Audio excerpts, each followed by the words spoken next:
Aujourd'hui, je vais vous présenter 5 erreurs majeures que font les streamers et qui les empêchent de réussir. Mais juste avant, je vais quand même me présenter, je suis Zepaye sur cette chaîne. J'essaie de vous apprendre un maximum de choses sur le stream, que ce soit avec des tutos, des reviews ou des conseils généraux comme aujourd'hui. Donc si vous voulez devenir streamer ou que vous souhaitez améliorer votre stream, n'hésitez pas à vous abonner et à activer la petite cloche pour ne pas louper les prochaines. Et toujours dans cette optique de devenir streamer, je vous présente le service OwnPro dont vous aurez certainement besoin puisqu'il vous permet tout simplement d'avoir des centaines d'overlays et d'alertes installables en un clic sur votre logiciel de stream, mais aussi de gérer vos alertes, vos donations ainsi que d'avoir une banque de musique libre de droit à utiliser en stream sans crainte des méchantes maisons de disques. Si vous êtes intéressé par ce service, n'hésitez pas à utiliser le lien dans la description, c'est bien sûr un lien affilié donc je toucherai une petite commission si vous souscrivez à un abonnement. Merci et bonne vidéo. Alors aujourd'hui on va parler des erreurs les plus importantes que font les streamers et que je fais encore pour certaines, puisque oui, elles sont pas forcément faciles à résoudre, mais c'est bien d'en avoir conscience. Et le premier point que je vais aborder, c'est l'un des plus importants puisqu'il touche directement le contenu de certains streamers qui restent pour moi un petit peu trop basique. Et attention, je mets de gros guillemets à ce mot. Ce que je veux dire par là, c'est que le streaming a beaucoup évolué en 10 ans, et ce qui fonctionnait à une époque ne fonctionne plus, ou du moins beaucoup moins. Il y a 10 ans, tout le streaming était basé autour du jeu vidéo, et les seuls vrais événements, c'était des événements e-sport. Sauf que ça a bien changé. Aujourd'hui, la catégorie Just Chatting, elle fait que grossir, et même s'il y a toujours du monde qui veulent regarder du jeu vidéo sur Twitch, il y en a de moins en moins, et surtout, ces personnes ne vont pas aller chercher les petits streamers, elles vont tout simplement aller cliquer sur les plus gros streams, et ça, ce sont des streamers qui sont là depuis des années et qui ont bâti leur communauté à cette époque où justement le jeu vidéo était le seul contenu de stream. Le streaming suit les traces de YouTube depuis des années, et comme pour YouTube, il y a des aires, des métas qui sont inventés par certains créateurs et suivis par les autres s'ils ne veulent pas risquer de voir leur chaîne dépérir parce qu'ils n'arrivent plus à avoir de nouvelles audiences. Et bien sûr, je ne dis pas que vous devez à tout prix arrêter le gaming, parce que je me doute que c'est la passion de beaucoup d'entre vous et ça doit le rester, mais je voudrais surtout que vous essayiez de vous frayer un chemin parmi les 9 millions de streamers chaque mois sur Twitch. Et pour ça, il va falloir trouver le concept, le jeu, le combo parfait qui vous permette de profiter pleinement de votre passion et de donner à cette nouvelle audience ce qu'elle attend. Et c'est vraiment un travail de tous les jours et c'est beaucoup plus difficile que de juste se poser, cliquer sur le bouton commencer live et se mettre à jouer. Et pour vous aider, n'hésitez pas à regarder ce qui se fait ailleurs, chez les Américains, qui ont souvent un petit peu d'avance, ou même sur YouTube. Parce que je vous rappelle que Twitch a tendance à copier les méta de YouTube mais avec un petit peu de retard. Donc si vous regardez maintenant quelle est la méta YouTube, vous aurez peut-être un train d'avance sur les prochains streams Twitch. Et aux quelques-uns qui ont m'écrit en commentaire « Est-ce que je dois me mettre dans une piscine gonflable pour avoir un contenu moins basique ?» Eh bien, je vais répondre à cette question et je vais enchaîner sur mon deuxième point, qui est encore une erreur majeure de beaucoup de streamers, et c'est le fait de se focaliser beaucoup trop sur les autres. Premièrement, et pour répondre à la question, et pourquoi pas, vous pouvez ne pas être d'accord, ne pas vouloir le faire et penser que Twitch devrait l'empêcher, mais vous devriez aussi voir que ces streameuses ont trouvé une nouvelle méta qui marche à merveille et qui respecte toutes les règles de Twitch, et ils ont même dit lors d'un live récent que justement ce contenu respecte toutes les règles et que du coup il continuera à exister. Donc à partir de ce moment-là, vous avez deux possibilités. Soit vous continuez de vous dire qu'elles vous volent vos viewers et que c'est à cause d'elles que vous n'arrivez pas à réussir sur Twitch, soit vous acceptez qu'elles ont parfaitement réussi leur montée et que pour la plupart, elles ont certainement travaillé beaucoup plus que vous et beaucoup plus que moi. Je prends souvent l'exemple d'Amorante parce que j'ai regardé une interview de 4 heures faite par Devin Nash et je vous conseille vraiment les vidéos et la chaîne YouTube de Devin Nash, ça m'a appris énormément de choses et il interview quasiment tous les gros streamers. Il faut savoir que pour Amorante, pendant des années, elle a stream du Just Dance 12 heures par jour sans quasiment jamais prendre de jour off. Eh bien, vous pouvez dire ce que vous voulez, mais moi, j'appelle ça du travail et j'aurais été sûrement incapable de le faire. Et oui, ce n'est pas du contenu qui m'intéresse, que je regarde, mais c'est du contenu qui intéresse des personnes et je suis capable de voir qu'il y a du travail derrière. Et est-ce qu'au final, quelqu'un qui fait 12 heures de Just Dance par jour, tous les jours, c'est mieux ou moins bien que quelqu'un qui va s'asseoir, cliquer sur commencer live et faire 12 heures de Call of Duty tous les jours?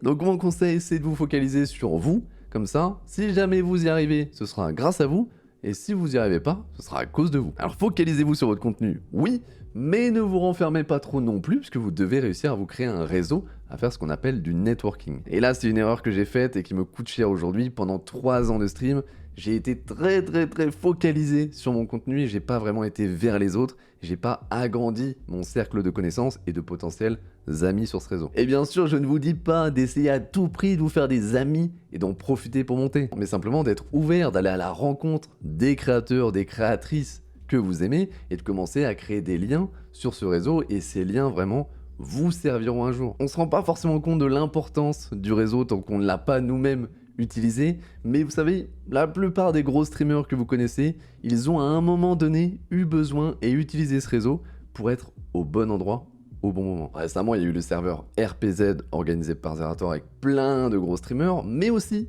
de nouvelles têtes puisque chacun avait le droit d'emmener une personne dessus. Et vous avez peut-être entendu parler de Avamind, que personnellement je suis depuis un petit bout de temps, et là, en 2 semaines sur le serveur, elle a gagné 30 000 followers, et elle est passée de 800 viewers de moyenne à plus de 3000. Et tout ce que je viens de dire, c'est grâce à sa performance de RP qui était incroyable, et c'est tout à son honneur. Mais pourquoi elle a pu montrer ses talents? Tout simplement parce qu'elle était le plus 1 de Little Big Whale. Et évidemment qu'Avamind n'est pas devenu ami avec Little Big Whale pour pouvoir en profiter, mais c'est cette amitié construite au fil des mois qui fait que elle a été invitée sur ce serveur et qu'elle a pu montrer ses talents à autant de personnes. Tout ça pour vous dire, allez vers les autres en toute bienveillance bien sûr, et toujours dans le but principal de faire des connaissances qui deviendront peut-être des amis, et ce réseau de connaissances / amis vous servira très certainement dans votre carrière. Et en parlant de réseau, on arrive à la 4e erreur qui est sûrement la plus courante et la plus difficile à gérer, c'est le fait de ne pas utiliser les réseaux, ou en tout cas, pas de la bonne façon. Aujourd'hui, il existe plein de réseaux différents avec des fonctions différentes et des audiences différentes, et si vous voulez vous donner toutes les chances de réussir, vous ne pouvez pas en laisser un de côté. YouTube, c'est l'une des plateformes les plus grosses et les plus importantes pour diffuser du contenu et qui évolue continuellement. Maintenant, on peut faire des lives, on peut faire des shorts, qui sont en gros des vidéos verticales comme TikTok, des stories et bientôt des clips comme sur Twitch, donc vraiment, se passer de ce réseau, c'est une erreur si vous voulez réussir aujourd'hui dans le stream. Twitter, c'est le réseau social le plus adapté pour partager des informations avec votre communauté, que ce soit ce que vous êtes en train de faire, ce que vous aimez, ou juste un événement auquel vous allez participer. Sachant qu'encore une fois, c'est un réseau qui évolue et vite. Depuis un certain temps, vous avez les flits, qui sont des stories comme sur Instagram. Vous avez aussi très récemment les spaces qui sont arrivés, qui sont directement inspirés de Clubhouse, où le but est simplement de créer un salon de discussion audio avec un ou des intervenants, et tout le monde peut venir écouter ce que vous dites. TikTok, le réseau social où il a jamais été aussi simple de percer et de se faire une carrière d'influenceur. L'algorithme est tellement performant et le nombre d'utilisateurs tellement énorme qu'aujourd'hui, en passant un petit peu de temps à travailler, à étudier le système, je pense que tout le monde peut y arriver et tirer au moins quelques bénéfices pour sa carrière. Ce sont pour moi les 3 réseaux les plus importants et pour lesquels il faudrait consacrer du temps un petit peu chaque jour, et je sais que c'est pas simple.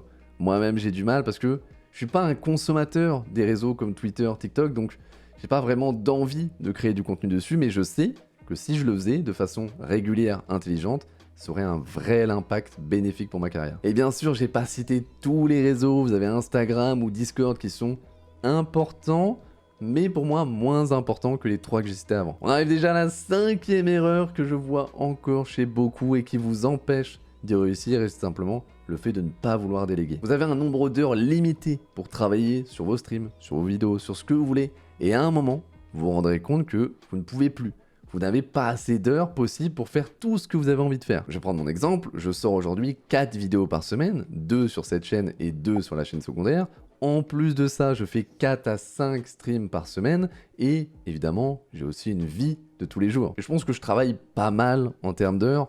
Alors je suis loin des 80-100 heures par semaine que faisait Elon Musk, mais je suis aussi loin des 35 heures. Et ça me plaît, je ne m'en plains pas, mais jamais j'aurai le temps de faire toutes ces vidéos, tous ces streams, et de gérer la vie quotidienne. Alors j'ai dû faire un choix. Est-ce que je m'empêche de sortir du contenu parce que je veux continuer de tout faire moi-même, ou est-ce que je délègue une partie du travail qui en plus sera fait souvent par des personnes meilleures que moi? C'est pour ça que j'ai décidé de payer un monteur pour les vidéos de cette chaîne et un graphiste pour les miniatures, ce qui a eu 2 effets. Le premier, c'est que j'avais plus de temps, donc j'ai pu essayer de faire d'autres contenus, ou en tout cas de travailler autrement mon contenu actuel. Et le deuxième, c'est simplement que mon contenu s'est amélioré.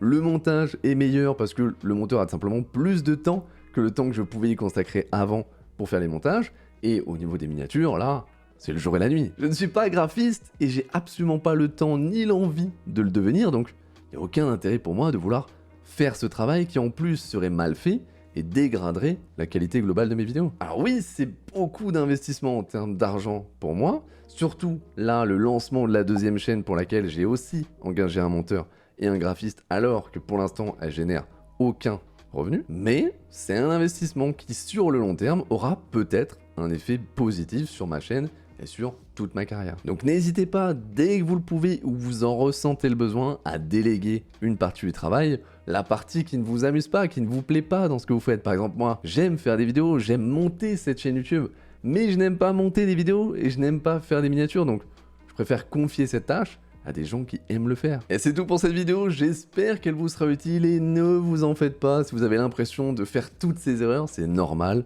c'est le cas de la majorité d'entre vous, mais justement, ça fait un petit peu d'espoir puisque vous vous dites, si j'arrive à corriger toutes ces erreurs, peut-être que ça vous rapprochera de votre objectif. Merci en tout cas d'avoir suivi cette vidéo, n'hésitez pas à vous abonner et à activer la petite cloche pour ne pas louper les prochaines. Moi je vous retrouve sur Twitch les mardis, jeudis à 14h, le vendredi matin à 9h et le dimanche à 19h et comme d'habitude, amusez-vous.